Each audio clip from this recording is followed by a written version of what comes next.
Comment faire face au coronavirus?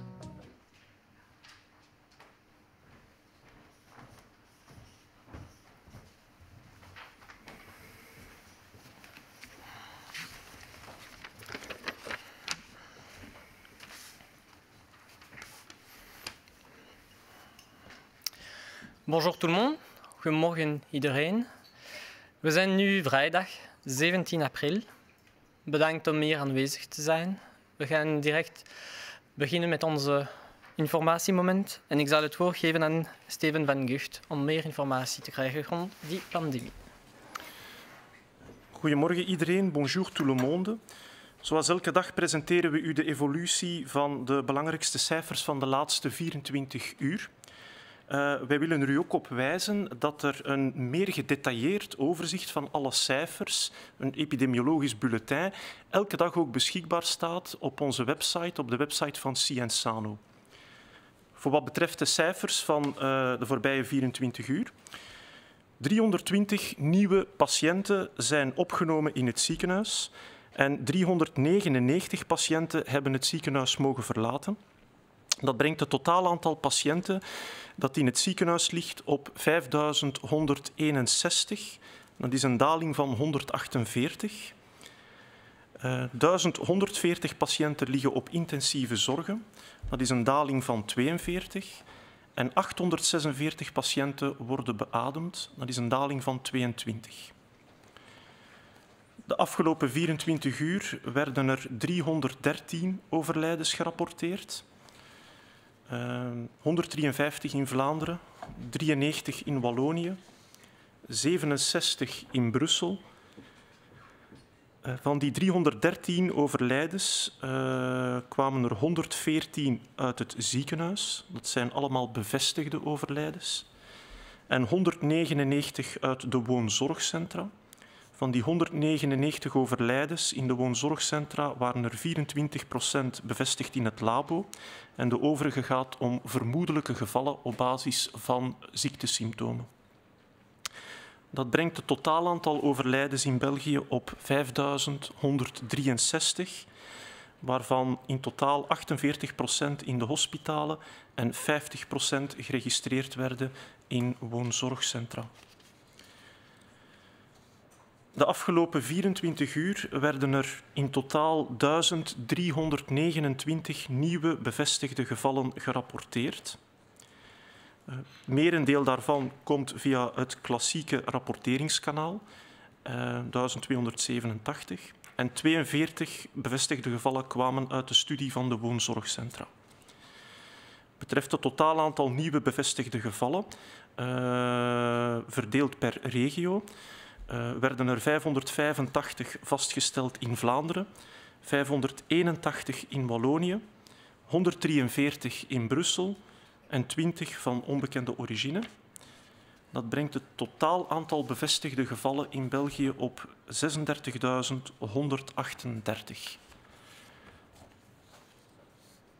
Er werden de voorbije 24 uur in totaal iets meer dan 5.000 testen uitgevoerd. En dat brengt het totaal aantal uitgevoerde laboratoriumtesten in België op 139.387.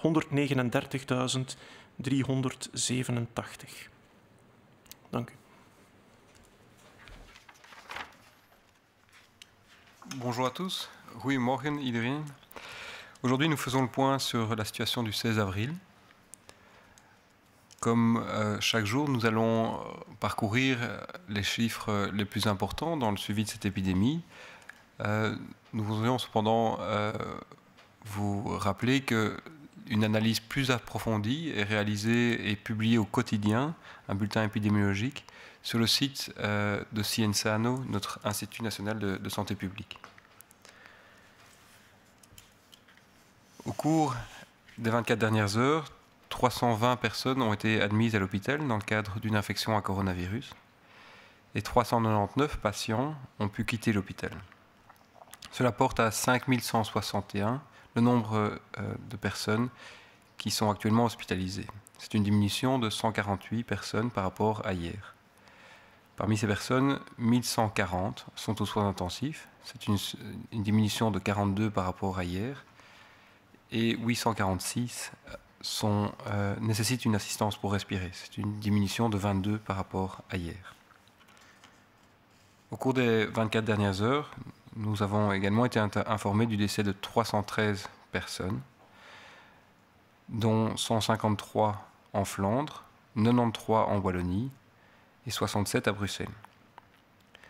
Parmi ces 313 personnes qui sont décédées, 114 sont décédées en milieu hospitalier et 199 sont décédées dans les maisons de repos et de soins. Parmi les personnes qui sont décédées dans les maisons de repos et de soins, un quart des cas ont pu être confirmés par un test de laboratoire. Ce sont donc des cas confirmés. Et 3 quarts sont des décès dans le cadre d'une suspicion clinique importante d'infection à coronavirus. Ce sont donc des cas classifiés d'un point de vue épidémiologique comme suspects. Au total, 5163 personnes sont décédées depuis le début de cette épidémie, et ce chiffre compte à la fois les cas confirmés et les cas suspects. 48% des décès ont eu lieu depuis le début de cette épidémie en milieu hospitalier et 50% dans le milieu des maisons de repos et de soins. Au cours des 24 dernières heures, 1329 personnes ont été diagnostiquées positives avec un test de laboratoire sur les 5084 tests rapportés. Parmi ces 1329 nouveaux cas, 1287 ont été rapportés via le réseau habituel de laboratoires de biologie clinique et 42 dans le cadre d'une initiative visant à renforcer les maisons de repos et de soins. 585 cas étaient en Flandre, 581 en Wallonie, 143 à Bruxelles. Depuis le début de l'épidémie, 36 138 personnes ont été diagnostiquées avec un test de laboratoire en Belgique pour près de 140 000 tests réalisés. Voilà pour aujourd'hui.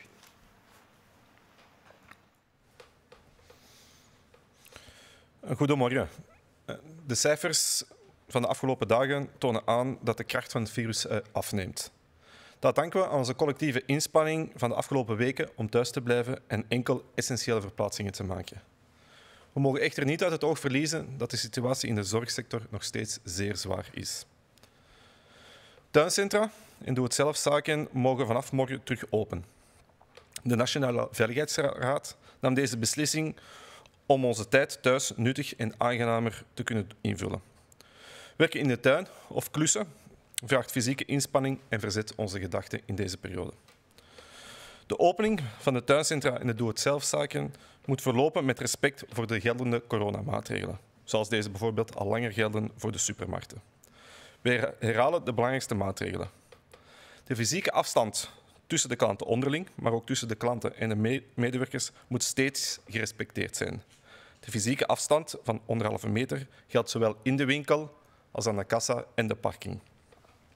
Per winkel mag er op hetzelfde ogenblik maximaal 1 klant per 10 vierkante meter aanwezig zijn. De winkels zullen toezien op deze in- en uitstroom.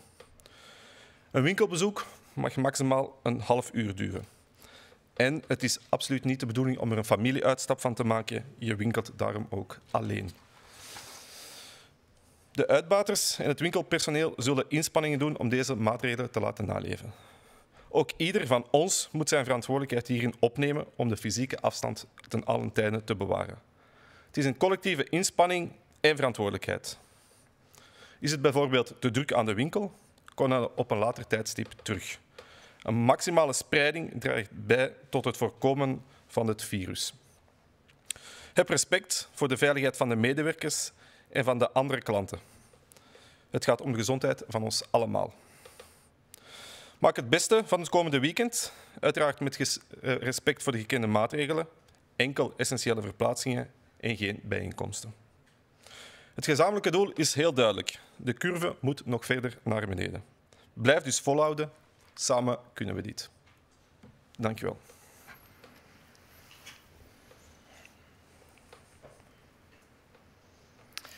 Bonjour à tous. Comme nous le constatons, la force du virus diminue. Mais la situation reste toujours difficile dans le secteur des soins.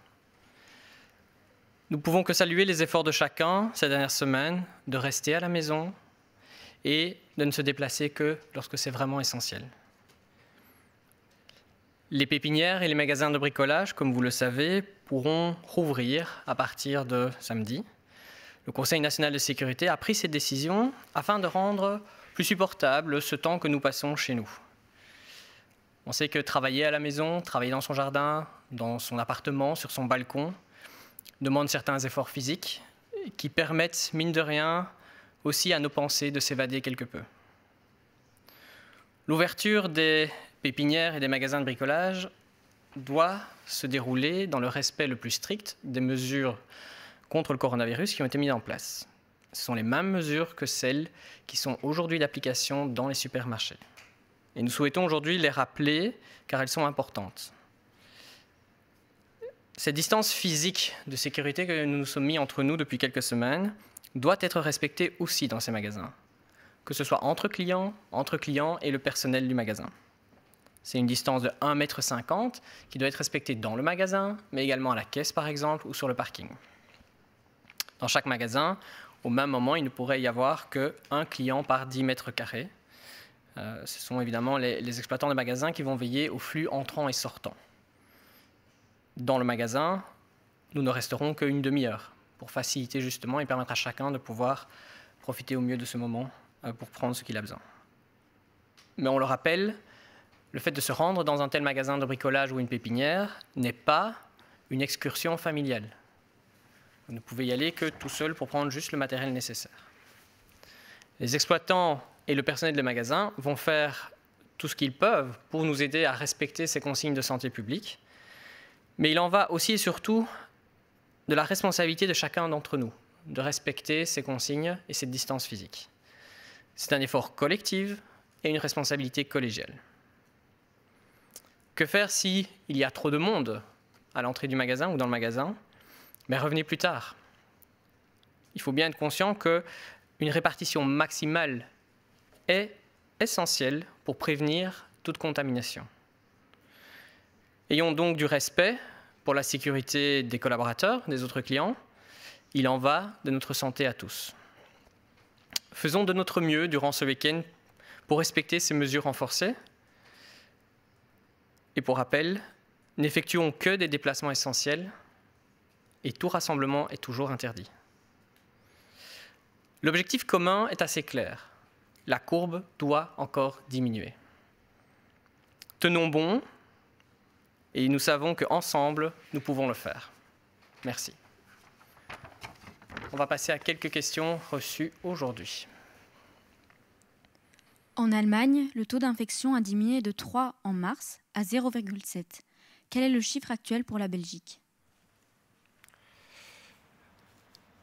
Le taux d'infection, quand il est chiffré, ça représente le nombre de personnes qu'une personne infectée va contaminer autour d'elle. Et donc, dans le cadre de cette épidémie, que ce soit en Allemagne, en Belgique ou ailleurs, la vitesse de propagation qui a été décrite pour ce virus est d'environ 3 personnes. Donc chaque nouvelle personne infecte 3 autres personnes, et ce qui explique cette croissance exponentielle dans le nombre de cas que nous avons observés et que d'autres pays ont également observé.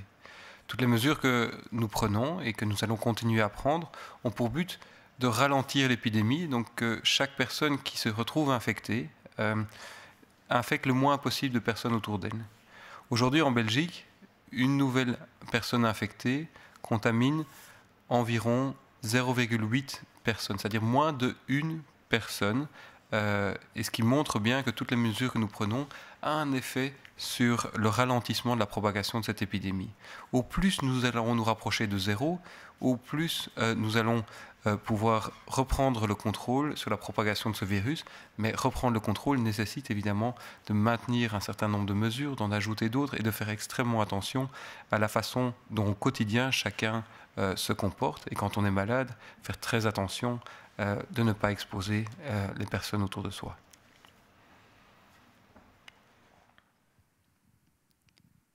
In Duitsland is de infectiegraad van 3 in maart naar 0,7 gedaald. Wat is het huidige cijfer voor België? Het gaat niet echt om de infectiegraad, maar het gaat hier over het reproductiegetal, de R-waarde. En het reproductiegetal dat zegt iets over gemiddeld gezien hoeveel nieuwe mensen besmet worden door een bestaande besmette persoon. In het begin, wanneer we niks doen, dan bedraagt dat getal ergens een waarde tussen de 2 en de 3. Dat betekent dat iemand die besmet is, gemiddeld 2 tot 3 nieuwe personen gaat besmetten. Daardoor neemt zo'n epidemie exponentieel toe. Door maatregelen te nemen, kan je dat aantal nieuwe besmettingen reduceren. Dus die R-waarde die wordt kleiner. Door de maatregelen die wij genomen hebben, is de R-waarde bij ons nu gezakt tot 0,8. Dat betekent dat gemiddeld genomen elke besmette persoon ofwel 1 nieuwe persoon besmet of minder dan of niemand. Soms kan dat iets meer zijn, maar gemiddeld genomen is dat 0,8. Dat is heel belangrijk, want wanneer de R-waarde kleiner is dan 1, dan betekent dat dat de epidemie krimpt. Er worden geleidelijk aan minder en minder mensen besmet en daardoor kan de epidemie geleidelijk aan kracht verminderen en hopelijk op termijn ook uitdoven.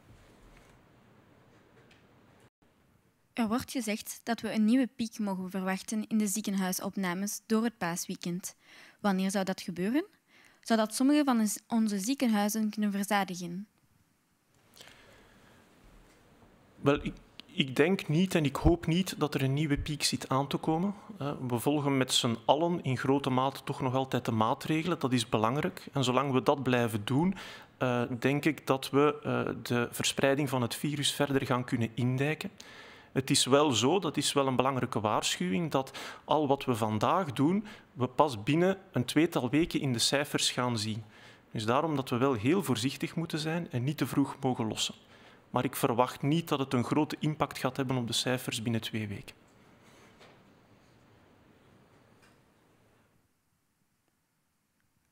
On dit que nous devons nous attendre à un nouveau pic de cas et d'hospitalisation lié au week-end pascal.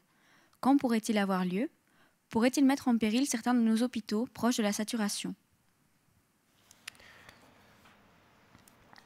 Nous ne pensons pas que nous aurons dans les jours qui viennent un nouveau pic. Nous n'avons pas d'indication dans ce sens-là. Mais ce que nous savons, c'est que ce que nous faisons aujourd'hui, en termes individuels, mais aussi en termes collectifs, a toujours un impact 2 semaines après. Et donc, ce que nous voyons aujourd'hui, c'est le résultat de ce que nous avons fait il y a 2 semaines.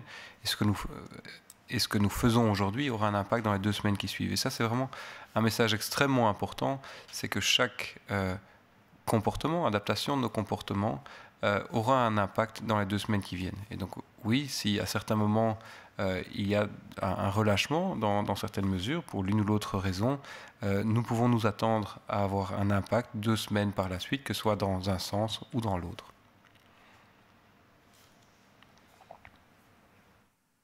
Sur les réseaux sociaux, on affirme que les personnes hospitalisées aujourd'hui sont uniquement des personnes qui ont brisé le confinement. Est-ce vrai? Existe-t-il encore des communautés plus fragiles à la contamination au sein de la population? Donc, aujourd'hui, en Belgique, il y a encore un certain nombre de nouvelles infections chaque jour. On est évidemment affecté par d'autres personnes qui sont infectées et contagieuses, mais nous n'avons pas d'argument pour dire que ce sont des personnes qui ont moins respecté les règles de confinement. Ce sont, dans un certain nombre de cas, des personnes pour qui respecter ces règles de confinement est quelque chose de plus difficile, en raison de l'environnement dans lequel ils se trouvent, où la distanciation physique est plus difficile. On pense notamment aux maisons de repos, on pense à certaines institutions où les personnes sont proches les unes des autres. Il y a également encore de la transmission au sein des familles, et donc là de nouveau, ce sont des personnes qui ont respecté les règles, mais une fois que le virus est dans la famille, bien on peut s'attendre à ce que d'autres personnes soient fort exposées également.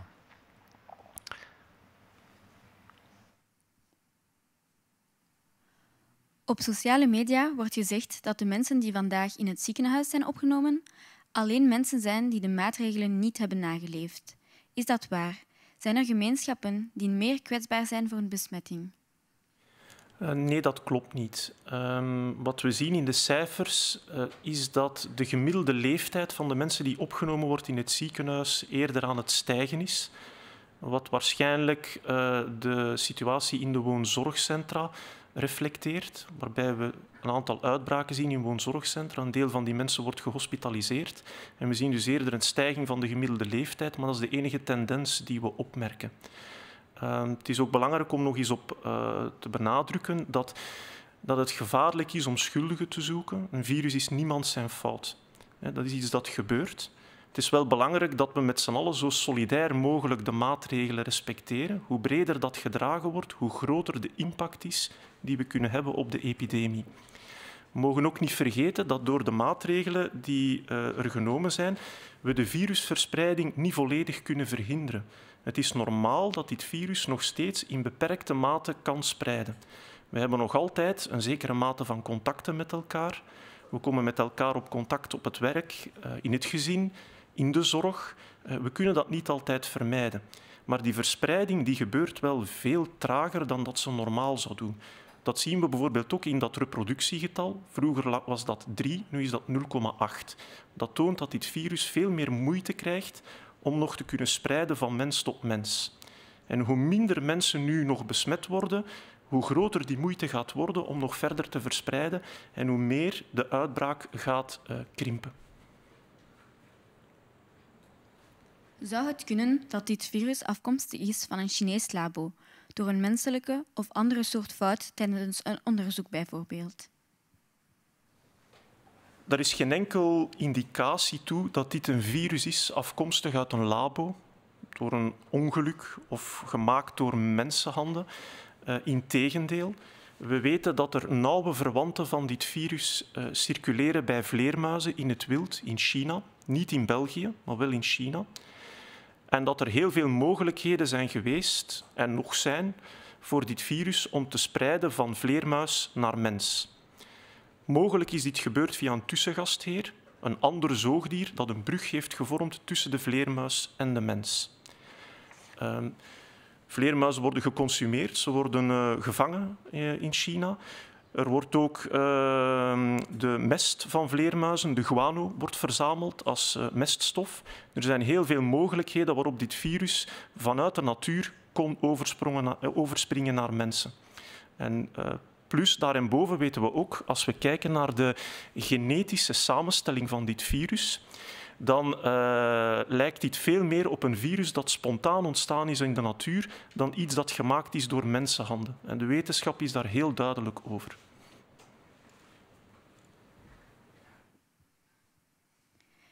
Est-ce que l'origine du virus pourrait venir d'un laboratoire chinois, à cause d'une erreur humaine par exemple, ou accidentelle lors de travaux de recherche? Donc, quand on se retrouve dans des situations compliquées, c'est évidemment compréhensible de vouloir chercher des coupables. Mais dans ce cas-ci, ce que nous savons, c'est que ce virus est très très probablement issu de l'environnement naturel. Il y a des virus qui sont extrêmement similaires à celui que nous voyons aujourd'hui, qui circulent parmi les chauves-souris en Chine. Et ces virus ont probablement accidentellement été transmis à l'homme via peut-être un autre animal intermédiaire ou via le fait qu'en Chine, on consomme notamment ces chauves-souris. Nous n'avons aucun argument pour affirmer que ce virus se serait échappé ou aurait été fabriqué ou modifié dans un laboratoire. La structure génétique de ce virus est une structure génétique naturelle. Quand on modifie, par exemple, les gènes d'un virus, cela laisse des traces qu'on peut remarquer. Et dans ce cas-ci, nous n'avons aucune indication dans ce sens. Donc, le plus probable, comme ça a été le cas pour de nombreux pathogènes à travers l'histoire, ici, c'est un accident de la nature où un virus qui circule chez les animaux se retrouve transmis chez l'homme et a développé cette capacité de se transmettre d'homme à homme, ce qui a provoqué cette épidémie. Nous vous remercions. Merci pour votre présence. Merci pour votre information. On se retrouvera demain à 11 h pour un nouveau point de presse. D'ici là, prenez soin de vous, prenez soin des autres. Blijf volle houden en samen kunnen we dit. Dank u wel.